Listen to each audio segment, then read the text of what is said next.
Sean bienvenidos al segundo episodio de la octava temporada de Creepypastas no tan conocidos, nuevamente con 3 historias de terror más terror extra que espero que sea de su agrado. Sin más, comencemos con las historias de terror de esta ocasión. Hola amigos, como siempre es un placer traer historias para ustedes. Esta vez continuaré con la segunda parte de la creepypasta que conté la ocasión pasada. Comienzo. Carta de la chica que te vio crecer, parte 2.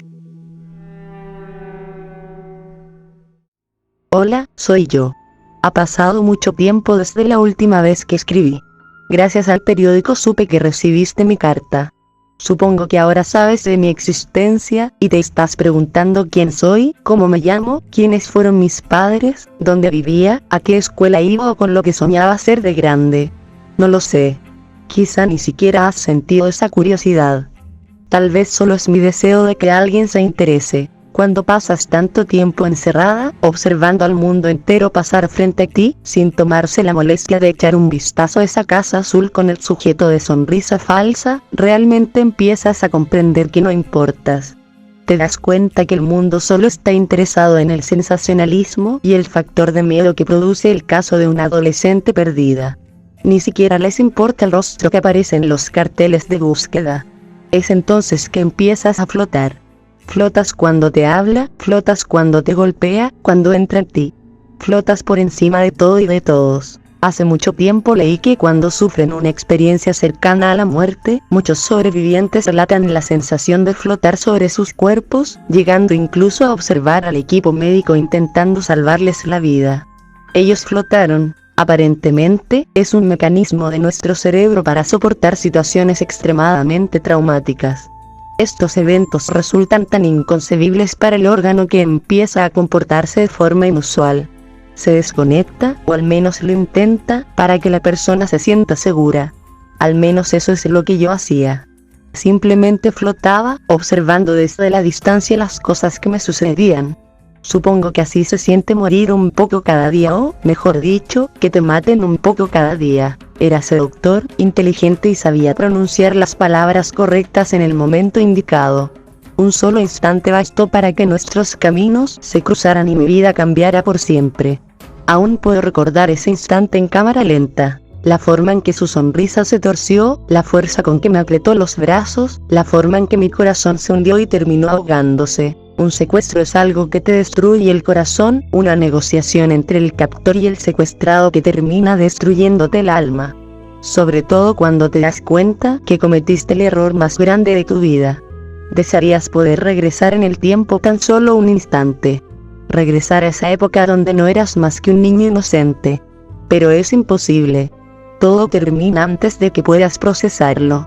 Y aunque siempre imaginas que pelearías con todas tus fuerzas en una situación como esta, y aunque siempre creíste que defenderías tu cuerpo y mente con cada célula de tu cuerpo, no lo haces. Algo dentro de ti se rompe y terminas convirtiéndote en su prisionera. Rápidamente empiezas a creer que te lo mereces por ser tan tonta. Te atrapa un torbellino de locura que no le deseo a nadie. Sobreviví a un sinnúmero de horrores. Todo ese dolor parecía eterno, como si estuviera en el purgatorio. A veces, me despierto preguntándome si todavía estoy allá, si todo esto no es más que un engaño de mi cerebro intentando camuflar la terrible realidad. Pero hay algo que siempre me viene a la mente cuando empiezo con estos pensamientos dañinos. Los niños crecen. Tal vez fui joven, ingenua y fácilmente conquistable alguna vez. Pero todo eso no podía durar para siempre. Después de todo, los niños siempre terminan creciendo. Sin embargo, los monstruos siempre serán monstruos. Ryan Morehouse. Me resulta extraño escribir su nombre y no temerle más. Sin embargo, la extrañeza de este nuevo sentimiento se desvanece cuando me doy cuenta que todo fue real. El dolor fue real.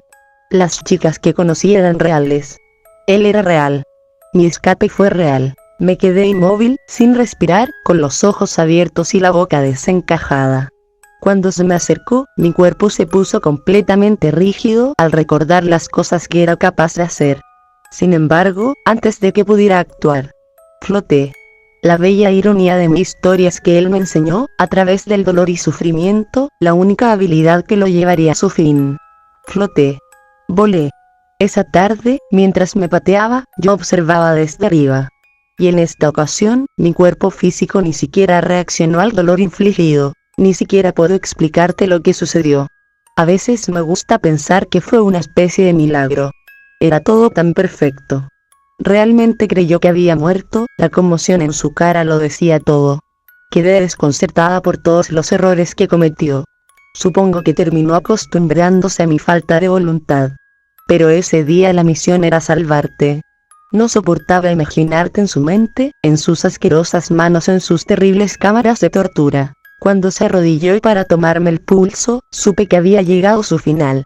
Miró en mis ojos muertos, buscando la más mínima señal de vida. Entonces lo guiñé con una sonrisa, una maniobra que lo sorprendió permitiéndome encajarle los dientes en el cuello. No pudo ver mi sonrisa dirigiéndose a su piel, creo que porque había olvidado cómo era. Jamás imaginé que disfrutaría tanto el sabor de la sangre inundándome la boca. Mientras se desplomaba, agarrándose el cuello y chillando, me levanté. Y por primera vez fui yo quien lo miraba desde arriba, por primera vez él estaba ya abajo. Sabía que todo había terminado, podía verlo en sus ojos. Le pateé la cabeza hasta dejarlo irreconocible. Una insensibilidad se apoderó de mí mientras lo pateaba una y otra vez. No llegué a sentir nada. Aún recordaba un poco las lecciones de manejo que tomé en la época que me secuestró, así que conduje entre la penumbra. Manejar un automóvil fue reconfortante y liberador. Conduje su camioneta durante mucho tiempo. Tenía que deshacerme de ella pues, probablemente, era lo primero que buscaría la policía tras encontrar la carta que te dejé. Pero mi intención no era que me encontraran, no tenía ganas de hablar con nadie. No quería hablar con la policía, los terapeutas o la frenética prensa que seguramente estaba al acecho, ni siquiera con mi familia. Estaba ansiosa de experimentar una libertad de la que hacía mucho me habían privado. Una libertad nueva, lejos de todo y todos. Llegué hasta el desierto y salí del auto, dejando el cadáver en el asiento trasero. Disfruté un poco los colores del sol ocultándose en el horizonte. Aquella libertad que experimenté es algo indescriptible. Una sensación de renacimiento extremadamente reconfortante. Cuando las estrellas empezaron a titilar, empecé a preguntarme si habías podido leer mi carta. También me preguntaba si te sentías segura ahora o si pensabas en mí. Pero, lo que más me producía ansiedad era el hecho de no poder verte más. Mientras disfrutaba toda esa libertad en medio de la nada, escuché algo atrás de mí. Observé por encima de mi hombro y ahí estaba, con sus terribles ojos puestos en mí. Rápidamente volteé mientras él reía a carcajadas escupiendo sangre con cada esfuerzo. El monstruo era mucho más real de lo que imaginaba. ¿Realmente creíste que sería tan fácil matarme, estúpida? Río mientras se limpiaba su deforme boca. ¿Realmente crees que no sabía que seguías vivo? He sobrevivido a palizas peores, maldito cerdo, le respondí esbozando lentamente una sonrisa. Los monstruos son divertidos. Suelen olvidar que otros monstruos son capaces de ocultarse en cosas bellas y delicadas. Saqué su pistola y le disparé en ambos pies. Se desplomó chillando de dolor. Ya no soy una niña, le dijo mientras intentaba alejarse a rastras. Tampoco soy una mujer, hice una pausa y mi voz cambió por completo. Ni siquiera soy humano. No lo soy, soy eso que él hizo. Esta cosa incapaz de sentir correctamente. La cosa que puede flotar. Este ser que ha aprendido a soportar los dolores más severos. Soy eso, y lo acepto. Aunque no creo que los demás puedan hacerlo. No te mentiré, Ryan Morehouse y yo aún vivimos juntos. Por favor, no te sientas mal por mi situación. Yo decidí que así fuera. Me es imposible sentir que él es el único que me conoce realmente. Solo él ha visto esta versión retorcida de mi ser. Solo él tiene la capacidad de comprenderme pues así me hizo. Sin embargo, él sabe que ahora me toca a mí, y no hay nada que pueda hacer al respecto. Ahora tiene el deber de servirme, y no tiene más remedio que mostrarse impotente e indefenso como alguna vez lo fui yo. Algún día también aprenderá a flotar. Quería escribir esto para agradecerte. Gracias por estar siempre ahí. A través de aquella pequeña grieta en la pared del sótano te vi crecer, te vi brillar, y es lo único que me hizo seguir adelante. Tu inocencia, belleza, amabilidad e ingenio me impulsaron a seguir solamente para poder verte un día más. Era como observar mi programa favorito en televisión. y no quería perderme ni un solo episodio. Entonces, muchas gracias por ese rayo de esperanza que me guió durante todos esos días de cautiverio. Soy eternamente feliz de saber que jamás conocerás los horrores de aquel sótano. Soy feliz de verte de viaje, de saber que has dejado atrás el miedo a Ryan Morehouse. Me regocija que hayas elegido dedicarte a la justicia penal. Me gusta creer que influí un poco en esa decisión. Adoro la forma en que decoraste tu dormitorio, también me encanta lo que te hiciste en el cabello. Cuando la luz del sol te ilumina desde el ángulo correcto, pareces un ángel de verdad. Tal vez te preguntes cómo es que sé todo esto. Bueno, debo confesarte algo. Aún tengo ataques de pánico. Los recuerdos me siguen atormentando y por las noches termino empapada en sudor. Entonces, me dedico a hacer aquello que siempre hice para controlar mi ansiedad. Todavía te observo. Anoche pasé por una de las peores crisis desde el escape. Podía sentirlo dentro de mí. Fue psicológicamente doloroso. Por eso, salí corriendo de mi casa y conduje con la única intención de pasar algo de tiempo junto a ti. Verte dormir tan plácidamente hizo que todo desapareciera. La forma en que tu pecho se movía rítmicamente mientras respirabas me produjo una paz y tranquilidad que solo puedo experimentar cuando te veo. Me disculpo por no haberme presentado físicamente. Todavía no estoy lista para el mundo. Aún me restan algunas cosas por hacer con Ryan Morehouse antes de poder revelarme. Pero sé que algún día, como todos los monstruos, Ryan Morehouse dejará este mundo.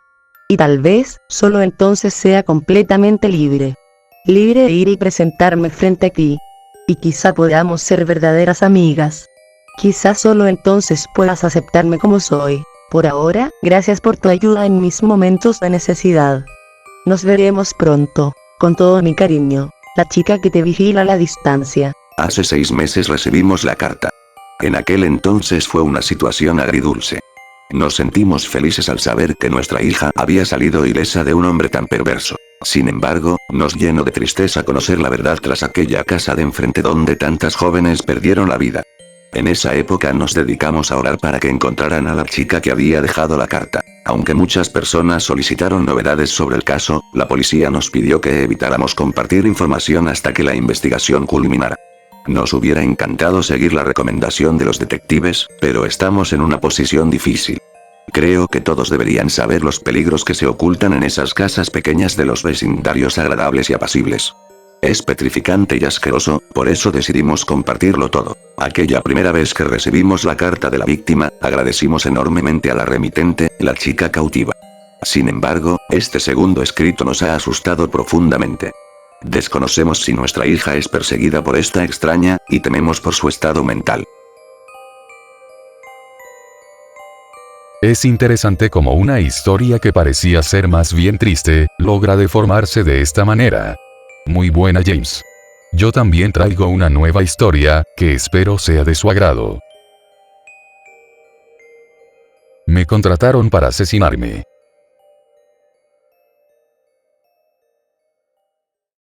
Siempre me ha gustado matar, y creo que es culpa de mi infancia en la granja. Llamar granja a ese lugar es un eufemismo. Mis primeros años de vida pasaron en un área rural, al interior de una choza donde no tenía contacto con otras personas más allá de mi padre y hermana. Él jamás distinguió entre niños y adultos, pues todos los que vivían en su propiedad automáticamente se convertían en cazadores. Aquel hombre solía dejarnos a solas en casa durante largos periodos de tiempo.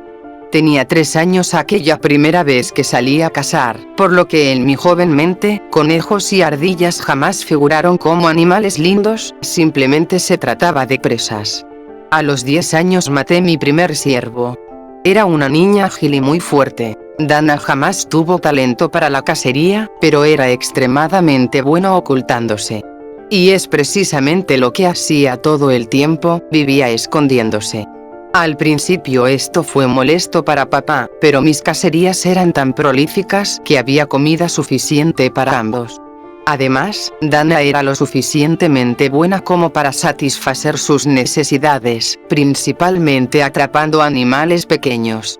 Dada su extrema tranquilidad y paciencia, era terriblemente buena pescando con sus propias manos, pero jamás disfrutó estas actividades. Papá perdió la vida cuando teníamos 13 años.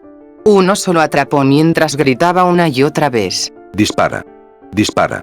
Maldita perra. Solo me quedaban 2 balas. Estaba tan nerviosa que el primer disparo erró, y el segundo no resultó suficiente para neutralizar al poderoso animal.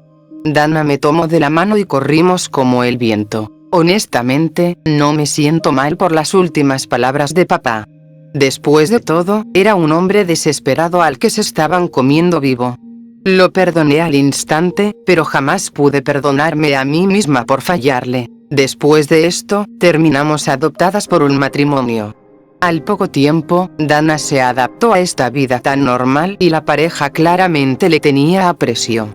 Me siento muy agradecida de que me hayan proporcionado un techo así como la oportunidad de aprender a leer y escribir. Sin embargo, no me gustaba quedarme en casa. Perdía la oportunidad de matar cosas. Solía ir de cacería a diario. Mi familia adoptiva quedó impresionada por mi talento esa primera vez. La segunda ocasión, mi madre adoptiva exclamó, «¡Pobre patito!». Y la tercera vez mi padre adoptivo suplicó que regalara lo que había cazado a otras personas. Empecé a vender los animales. Todo lo que ganaba iba directamente al fondo universitario de Dana. Después de todo, era una chica inteligente y necesitaría ese dinero más adelante.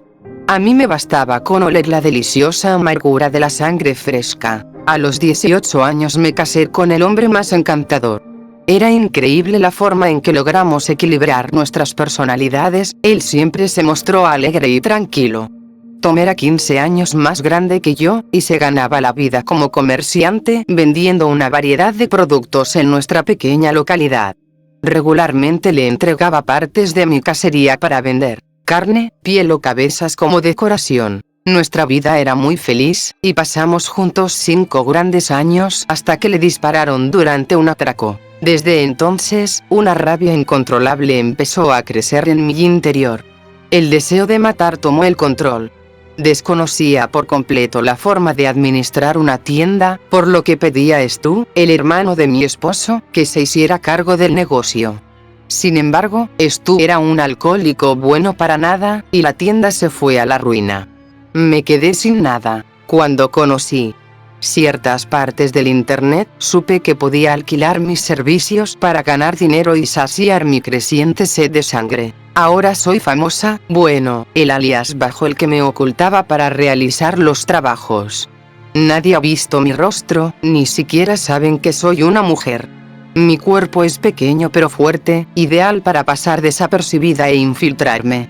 Soy lo suficientemente linda como para que mi presa me invite a salir. En ocasiones es extremadamente fácil. Me he hecho de un hombre entre la clase política, y las esposas de esos millonarios me adoran. Claro, la clientela no siempre pertenece a la alta clase social y muchas veces regatean los precios.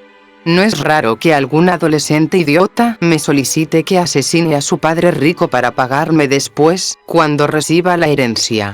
Me río en sus caras y les digo que se vayan al diablo. Bueno, así era hasta el día en que mi intuición... No. Mis instintos me indicaron que debía seguir platicando con este chico después que comunicara sus condiciones de pago. Heredaré un buen dinero. Escribió. La cosa es que tenía un hermano. Ha muerto. Nunca tuvo hijos. Pero hablé con mi abogado y me comentó que su viuda recibiría la mitad de la herencia. Así que quiero deshacerme de ella. Por supuesto, envíame sus datos, le respondí por primera vez a un cliente que pretendía pagarme después del trabajo. Y es que la historia me resultaba familiar. No pretendía ser paranoica al pensar que se trataba de mí, pero sentí lástima por esa pobre mujer. Pero sí, era yo. Mi cuñado Stu, a quien mi esposo y yo le tendimos la mano una y otra vez después que perdiera todo en apuestas, quien arruinó nuestro negocio y a quien jamás le reclamé nada, pretendía matarme. No, mucho peor, pretendía contratar a alguien más para que hiciera el trabajo porque el maldito cobarde era incapaz hasta de eso. Acepté el trabajo. Al día siguiente, fui a ver a mi hermana Dana y le pregunté algo que ninguna hermana gemela debería preguntar a la otra jamás. ¿Puedes morir por mí? Cuando acepto un trabajo, lo termino sin importar las consecuencias. Entonces, mi cliente fue complacido con una fotografía de mi víctima sin vida, mi hermana. Me había hecho famosa por este modus operandi. Como les dije antes, Dana no era una cazadora. A ella le gustaba ocultarse. Por eso, después de fingir su muerte y darle a Stu una falsa sensación de seguridad, el cobarde se encontró con mi hermana, caracterizada como yo, en su asqueroso departamento. Dora, ¿qué haces aquí? Dijo mientras tartamudeaba y sudaba. Vine a conversar un poco sobre la herencia que vamos a recibir, dijo mi hermana con total tranquilidad, imitando mi voz y tono a la perfección. Stu jamás supo de la existencia de Dana, pues se fue a vivir lejos cuando ingresó a la universidad. Mi esposo y yo siempre estuvimos solos y ni siquiera celebramos una boda, por lo que nuestras familias se conocían muy poco. ¿Cuál herencia? No sé de lo que estás hablando. Hizo un ridículo intento por fingir. ¿Por qué no se lo preguntas al sicario que contrataste, Stu? Preguntó mi hermana mientras yo salía por detrás, vestida exactamente igual que ella. Debo admitir que resultó muy divertido montar aquella escena. Cuando volteó para verme, Stu se puso pálido y estoy segura de que terminó orinando los pantalones. ¿Qué está pasando? ¿Qué clase de broma es esta? Fue todo lo que pudo decir antes que lo amordazara. Fue tu culpa que mi esposo recibiera el disparo, ¿verdad? Le enterré el cuchillo una vez. Sabía perfectamente la forma de quitar la vida a una persona de inmediato, haciendo la muerte lo más limpia e indolora posible, pero en esta ocasión sería distinto. Malnacido muerto de hambre. Tus malditos usureros terminaron acabándose la tienda. Dejaste que el negocio se fuera a la ruina porque te aterrorizaba estar allí. Sacudía la cabeza desesperadamente, intentando negarlo todo, pero sus ojos me decían la verdad. Nunca me di cuenta hasta ese instante. Fue un momento de claridad total y lo odié todavía más. Tanto Dana como yo hicimos lo que mejor sabíamos. Ella se escondió pues no quería ver el baño de sangre que estaba a punto de suceder mientras yo apuñalaba una y otra vez. Cuando la policía encontró el cuerpo, no tardaron en arrestar al usurero de Stu. Había estado bajo investigación desde hacía mucho tiempo y solo necesitaban una movida más para atraparlo. Los detectives confirmaron mi sospecha de que la muerte de mi esposo fue una advertencia para que Stu pagara lo que debía. Me di cuenta que, al cerrarse el caso, mi sed de sangre disminuyó. Aún salgo de cacería los fines de semana, pero he dejado de matar gente. Nada podrá regresarme a Tom, pero debo seguir adelante, aprender cosas nuevas y buscarme un empleo que disfrute. Aún tengo mucho por vivir. Entonces, permíteme darte un consejo. Si estás pensando en contratar un sicario, no lo hagas. El mejor ya no está en el negocio.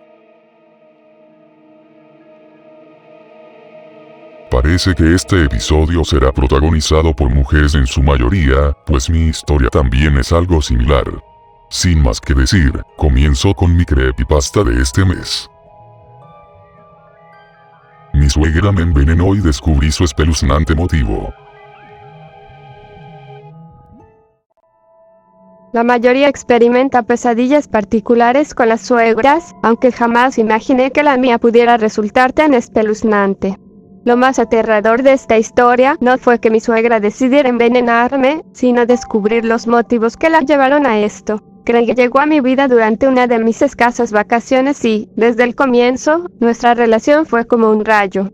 Nos enamoramos perdidamente uno del otro y en apenas 8 semanas estábamos contrayendo matrimonio en el registro civil, todo sin haber conocido previamente a las familias. La mía tuvo la cortesía de visitarnos algunas semanas después y, tras esa impresión inicial, realmente terminaron aprobando a Craig. Cuando empezamos a vivir en pareja y experimentar la vida de un matrimonio, obviamente me contaba sobre sus padres, que vivían muy cerca a su enorme familia, tan solo unas horas de camino, pero jamás los conocí. Tengo una agenda bastante apretada. Mis jornadas laborales oscilan entre 6 y 7 días por semana, además que los días de descanso básicamente consisten en atender citas y recados. Antes de conocer a Craig había trabajado durante un par de años, y creo que en ese lapso salí de la ciudad una sola vez. 6 meses después de casarnos, finalmente me dieron unos días libres y tuve la posibilidad de visitar a mi familia política. Todos se dieron cita y parecían auténticamente emocionados de conocerme, excepto por mi suegra, Betsy. Era esa clase de mujer fría y distante capaz de sentarse frente a ti sin decir una sola palabra. Fue una situación muy incómoda, pero seguí buscando hacerle plática. Para el último día, Craig me dijo que haríamos una caminata por la tarde en el Parque Nacional próximo a la casa de sus padres. Betsy había preparado el almuerzo y, cuando me cambiaba para empezar el recorrido, fui invadida por una intensa oleada de náuseas. Toda la tarde estuve metida en el baño, vomitando. Creí que algún alimento me había caído mal. Unos meses después regresamos y la experiencia fue encantadora, excepto por el comportamiento de Betsy. La mujer no me dirigía la palabra, aunque Craig le restaba importancia a esta situación y se excusaba diciendo que su madre me estaba conociendo. Para hacerme sentir mejor, propuso que alquiláramos motos acuáticas y diéramos un paseo en un lago próximo. Me emocioné tanto que no dudé en contarles a todos sobre el paseo. Pero las cosas volvieron a salir mal y, después de comer, terminé tan enferma que apenas si pude levantarme de la cama en 2 días. En ese punto ya empezaba a sospechar. Todos ingerían la misma comida y nadie más se enfermaba. Aparentemente, Betsy estaba tramando algo muy malo, pero no llegaría a descubrirlo sino hasta nuestra próxima visita. En esa ocasión, un recorrido por los senderos y una noche romántica con Craig en una cabaña fueron cancelados pues volví a enfermar y esta vez estaba segura. Betsy me estaba envenenando. Craig me dijo que estaba loca. Argumento que probablemente era una reacción alérgica a algún ingrediente o utensilio que su madre empleaba en la cocina, una situación posible, aunque jamás tuve oportunidad de revisarla. A pesar de esto, para el próximo viaje decidí llevar una cacerola. Si yo misma cocinaba la comida y la servía, era imposible que le añadieran algo. Ni siquiera había dado el segundo bocado cuando me di cuenta que había perdido de vista el vino mientras calentaba la comida, lo que explicaba ese malestar en mi estómago. Ya sabemos lo que pasó después, y no fue nada agradable. Estaba tan convencida de que mi suegra me había estado envenenando que enfrenté a Craig. Le dije que mientras ella estuviera ahí, jamás volvería a visitar a su familia.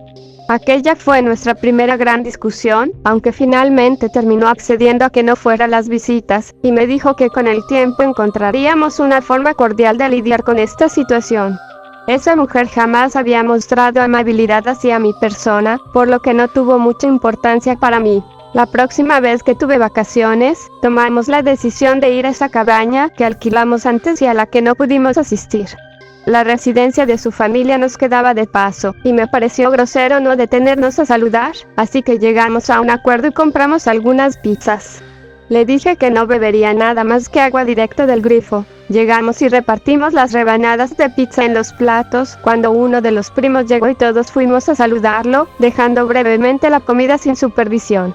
Casi de inmediato me di cuenta del error, por lo que decidí cambiarle la jugada a mi suegra.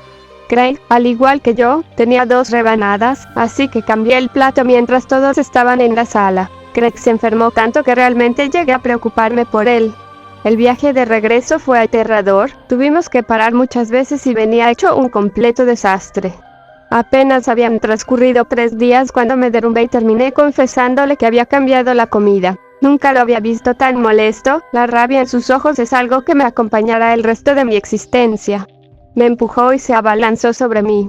Me tiró en el sofá y, de alguna forma, me las arreglé para zafarme, tomar las llaves, el teléfono y salir corriendo completamente descalza. Tuve suerte de que el ascensor estuviera cerca y logré ponerme a salvo en casa de un amigo.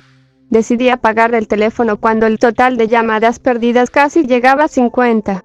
No sabía qué hacer ni mucho menos si era seguro regresar a casa. Fue una de las experiencias más deprimentes de mi vida. A los 2 días finalmente decidí volver a encender mi teléfono, y cuando escuché el mensaje de la policía, rápidamente me dirigí hacia el norte. Craig había muerto, Betsy le había disparado después que irrumpiera en la casa para atacarla con un cuchillo. También supe que Craig estuvo casado con otra mujer, misma que perdió la vida durante un trágico accidente en una caminata.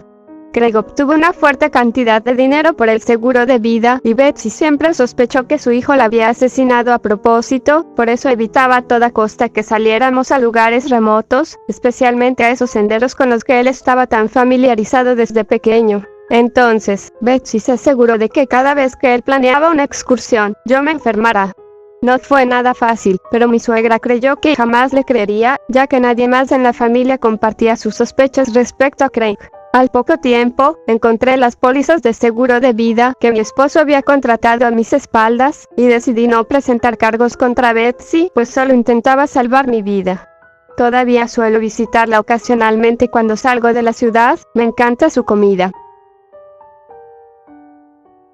Hemos llegado al final de este episodio de Creepypastas no tan conocidos. Espero que las historias de esta ocasión hayan sido de su agrado, y los invito a quedarse pues todavía falta terror extra. Sin más, nosotros nos despedimos. Y recuerda, hay cosas allá afuera que quieren hacerte daño, pero lo que está detrás de ti tampoco es muy amigable.